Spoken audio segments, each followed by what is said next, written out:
దయాకర్ గారు, కవిత గారికి బెయిల్ వచ్చింది, మీ నాయకులు మొదలు పెట్టేశారు. అంటే బీజేపీ బీఆర్ఎస్ ఒక్కటే అని మేము మొదటి నుంచి చెప్తున్నాం, అందులో భాగంగానే ఈ బెయిల్ వచ్చిందని చెప్తున్నారు. ఏంటి ఈ బెయిల్ ని మీరు ఎలా చూస్తారు? బెయిల్ అనేది కామనే, బట్ అగ్రిమెంట్ అనే దాని విషయంలో మీకు వివరణ ఇవ్వాలి. ఇప్పుడు కేజ్రీవాల్ కు బెయిల్ వచ్చిందా? కేజ్రీవాల్ కు బెయిల్ రాదు. మళ్ళీ కానీ మనీష్ సిసోడియాకి బెయిల్ వచ్చింది కదా దయాకర్ గారు. ఏమంటారు? మనీష్ సిసోడియాకి బెయిల్ వచ్చింది కదా.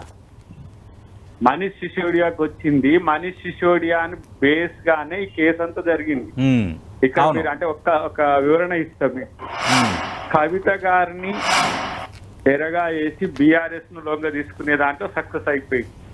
Game over. మీకు ఈ 2-3 నెలల్లో either political affiliation, alliance or whatever మర్జీ అంటుండ్రు, కానీ ఇప్పుడు చేయరు. ఎందుకంటే కాంగ్రెస్ ను నెగేట్ చేయాలంటే ఒక్కరి వల్ల కాదు, బీజేపీ వల్ల కాదు. కాబట్టి బీఆర్ఎస్ తో ఆట ఆడి ఆడి ఆడి ఆడి తర్వాత టేక్ ఓవర్ చేస్తారు. కానీ కేజ్రీవాల్ ఎందుకన్నా అంటే కేజ్రీవాల్ తో ఇప్పుడు మాతో ఉన్నారు, కేజ్రీవాల్ ఇండియా అలయన్స్ లో ఉన్నాడు. సో కేజ్రీవాల్ ని ఇప్పుడు లొంగరేసుకునే ప్రయత్నం చేస్తారు. సిసోడియా బయటికి వెళ్ళిన తర్వాత ఈయనను ప్లాన్ గానే ఎవరు మన కేజ్రీవాల్ తీసుకున్నారు. ఇప్పుడు వాళ్ళ ఉద్దేశం ఏంటంటే ఢిల్లీ ఎలక్షన్స్ లో కరప్షన్ ఛార్జెస్ మీద ఏ విధంగా కేజ్రీవాల్ అంటే దయాకర్ గారు మీరు రాజకీయ నాయకుడే కాదు, మీరు ఒక పిహెచ్డి స్కాలర్ కూడా. అంటే మీకు రాజకీయ పరిజ్ఞానం ఉంది, న్యాయం లీగల్ ఆస్పెక్ట్ లో కూడా మీకు తెలుసు. సుప్రీంకోర్టు బెయిల్ ఇచ్చింది, సుప్రీంకోర్టు ఈడీ విచారణ అన్ఫేర్ గా ఉందని సుప్రీంకోర్టు బెంచ్ అన్నది.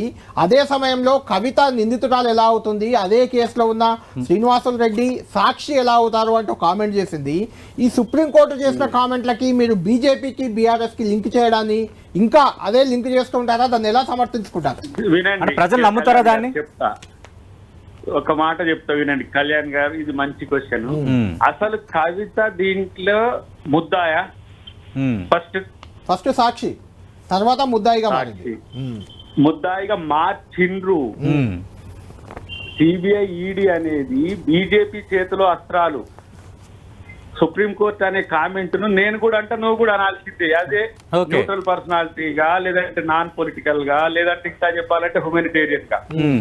అఫ్ కోర్స్ ఇప్పుడు ఒక డీల్ ఉంది అనుకోండి, ఆ డీల్ లో కళ్యాణ్ లేకపోతే సతీష్ ఇన్ఫ్లుయెన్షియల్ అనుకోండి, నేను వచ్చి కళ్యాణ్ భాయ్ నాకు ఇది ఒక్కటి చెప్పవా, ఇది చెప్తే అవుతుంది అని చెప్పి నేను అంటా.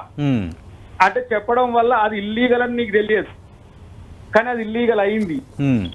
అలాంటప్పుడు సాక్షిని ముద్దాయిగా మార్చి ఎవరైనా ఒక క్వశ్చన్ వేసుకోండి మీరు. ఫస్ట్ మీరు రేపు 10 టీవీ రివ్యూ దయాకర్ గారు మీరు మాట్లాడిన వ్యాఖ్యల నుంచే అంటే కవిత ఎలాంటి తప్పు చేయకుండానే ఇరికించారని చెప్పకనే చెప్తున్నారా? కవిత తప్పు లేదనేది కదా బీఆర్ఎస్ వాదన కూడా. మీరు అదే చెప్తున్నారా? ఉన్న కవితను నిందితురాలిగా మార్చారు, ఆమె తప్పు లేదంటారా మీరు? పాత్ర ఎంత? ఒక మర్డర్ చేసేటప్పుడు నువ్వు కత్తి అందించినావు అనుకో, you are also one of the convicted personality, accused కదా. అంటే కవిత పాత్ర అది కాదు, ఈడీ సిబిఐ చెప్పినంతగా లేదు కవిత పాత్ర అంటారా మీరు?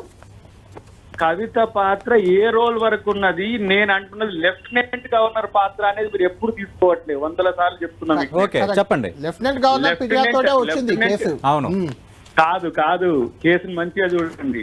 లెఫ్టినెంట్ ఒక ఆయనను సస్పెండ్ చేస్తారు.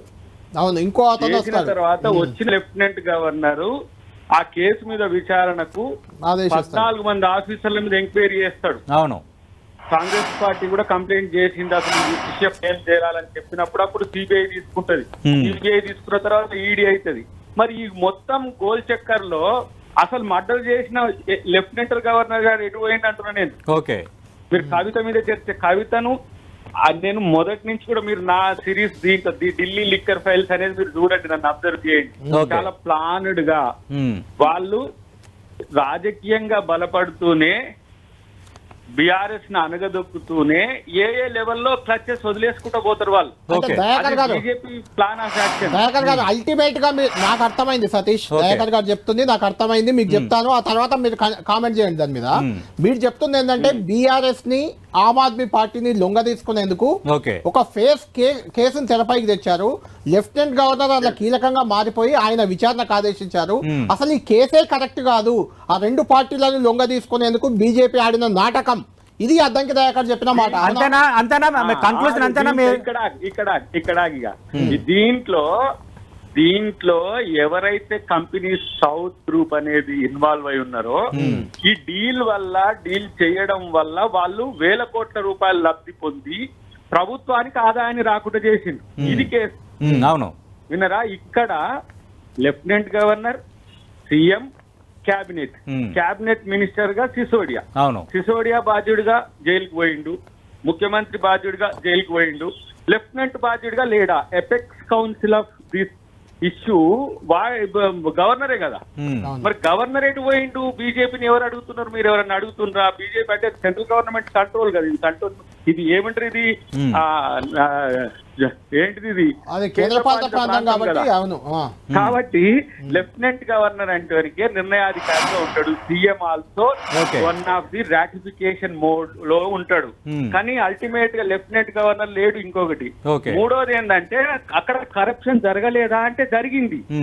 జరిగిన దాంట్లో ఎవరి పాత్ర ఎంత అనే దానికంటే కూడా బీజేపీ పాత్రను పెంచుకొని, ఇప్పుడు కర్ణాటక ఉంది, కర్ణాటకలో జరుగుతున్న వాల్మీకి స్కామ్ ను గవర్నర్ తో పెట్టించేసి ముఖ్యమంత్రిని దాంట్లో ఇరికిచ్చేసి ఫిజిల్ అవుట్ చేసే కుట్ర. అంటే ఎక్కడైనా వాళ్ళు గవర్నర్లతోనైనా, ఈడీలతోనైనా, లెఫ్టినెంట్ గవర్నర్లతోనైనా, సిబిఐతోనైనా పవర్ గేమే. అంటే దయాకర్ గారు కరప్షన్ జరిగింది, కానీ ఏ స్థాయిలో చేశారో, ఎంత చేశారో అనేదే కీలకమని మీరు అంటున్నారు.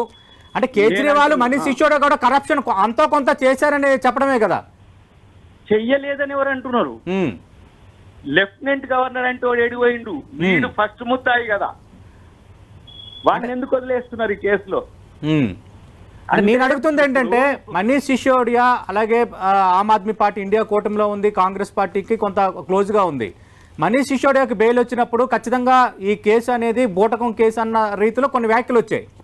అదే కవితకు బెయిల్ వచ్చినప్పుడు మాత్రం దీని వెనక రాజకీయ కోణం ఉంది, భారతీయ జనతా పార్టీతో లాలూచి ఉంది, లేదంటే భారతీయ జనతా పార్టీ బీఆర్ఎస్ ను లోపరుచుకోవడానికి చేస్తున్న ప్రయత్నం 3 నెలల్లో విలీనం అయిపోద్ది అనటం, అక్కడొక వాదన ఇక్కడొక వాదన, ఈ 2 నాలుగుల ధోరణి కదా కాంగ్రెస్ పార్టీది. వినండి, వెబ్ సిరీస్ లెక్క నాకు కొన్ని వింటే మీకు తెలుస్తాయి. నా ఇంటర్వ్యూస్ కూడా నేను ఇచ్చిన వీటి మీద. చెప్పండి. ఎవిడెంట్ గా ఉన్న కవిత ముద్దాయిగా ఎందుకు మారింది? శరత్ చంద్రారెడ్డి నుంచి మొదలు పెడితే, కర్ణికామరెడ్డి నుంచి మొదలు పెడితే, అక్కడ మాగుంట ఫ్యామిలీ నుంచి మొదలు పెడితే ఈ ఎపిసోడ్ చాలా పెద్దగా జరుగుతుంది ఏపీ తెలంగాణలో. దీన్ని అడ్వాంటేజ్ గా వాడుకోవడానికి సీరియస్ ముద్దాయిని చేసి వాళ్ళ రాజకీయ లబ్ధి పొందాలనుకున్నారు. అరెస్ట్ చేయకపోయేసరికి బీఆర్ఎస్ నష్టం వచ్చింది, బీజేపీ నష్టం వచ్చింది. అరే ఎంపీ ఎలక్షన్ చేసేరని చేసేసింది. దానివల్ల బెనిఫిట్ బీజేపీ పొందింది, బీఆర్ఎస్ 0 అయింది. ఇప్పుడు సారిగా ఇంత చేసిన సారిగా నన్ను వదిలిపెట్టి రాదు అంటే ఈ గేమ్ లో వీళ్ళంతా భాగమే. అరెస్ట్ వెనుక ఉన్న వాటిల్లో వాళ్ళే. ఆ రోజు కవిత వరకు సరే బార్గెనింగ్ జరిగింది, ఏదో అయింది, బెయిల్ వచ్చింది అనుకుందాం. మరి మనీష్ సిసోడియా విషయంలో ఏం జరిగింది? ఆయన కూడా బెయిల్ వచ్చింది, వ్యక్తే కదా ఈ స్కామ్ లో. వినండి, మనీష్ సిసోడియా దాదాపు 7-8 నెలలు ఉన్నాడు. Is the prime culprit, is the decision maker. ఎందుకంటే ఆయన ఎక్సైజ్ శాఖ మంత్రి, deputy minister, deputy chief minister కూడా. అలాంటప్పుడు నిర్ణయాలు తీసుకోవడంలో సీఎం కంటే కూడా క్యాబినెట్ మినిస్టర్ కే ఎక్కువ రెస్పాన్సిబిలిటీ ఉంటుంది. కానీ కాన్స్పైరసీ జరుగుతున్నప్పుడు చివరి సంతకం పెట్టేవాడు క్యాబినెట్ లో ముఖ్యమంత్రి. అటు తర్వాత చివరగా దీన్ని ఫైనల్ చేసే అథారిటీ గవర్నర్. వీళ్ళిద్దరు చీఫ్ మినిస్టర్, లెఫ్టినెంట్ గవర్నర్, వీళ్ళిద్దరు ప్రైమ్, వీళ్ళు ముద్దాయిలుగా ఉండాల్సిన పరిస్థితిలో కేజ్రీవాల్ జైలుకు పోయిండు. మరి లెఫ్టినెంట్ గవర్నర్ ఎందుకు పోలే? ఈయన అమిత్ షా కాపాడుతున్నాడు. ఈయన ఏజెంటే ఆయననే మోదీ ఏజెంట్ అమిత్ షా. ఇప్పుడు మరి బీజేపీ సైడ్ నుంచి ఎందుకు పడట్లేదు? మొన్నటిదాకా సంతోష్ ఇష్యూలో ఎట్లా సైడ్ అయిపోయిందో. కాబట్టి ఇక్కడ బలి పశువు కవిత. బీఆర్ఎస్ లబ్ధి పొందింది. కళ్యాణ్ చాలా స్పష్టంగా అద్దంకి దయాకర్ గారి వ్యాఖ్యలు మాత్రం చాలా సెన్సేషనల్ వ్యాఖ్యలు, చాలా సెన్సేషనల్ వ్యాఖ్యలు. కాంగ్రెస్ పార్టీ చాలా తక్కువ ఇందులో లెఫ్టినెంట్ గవర్నర్ చేసిందే ఎక్కువ ఉంది. ఆ తర్వాత కేజ్రీవాల్ సిసోడియా వస్తారు. కవిత బలిపశు అయింది.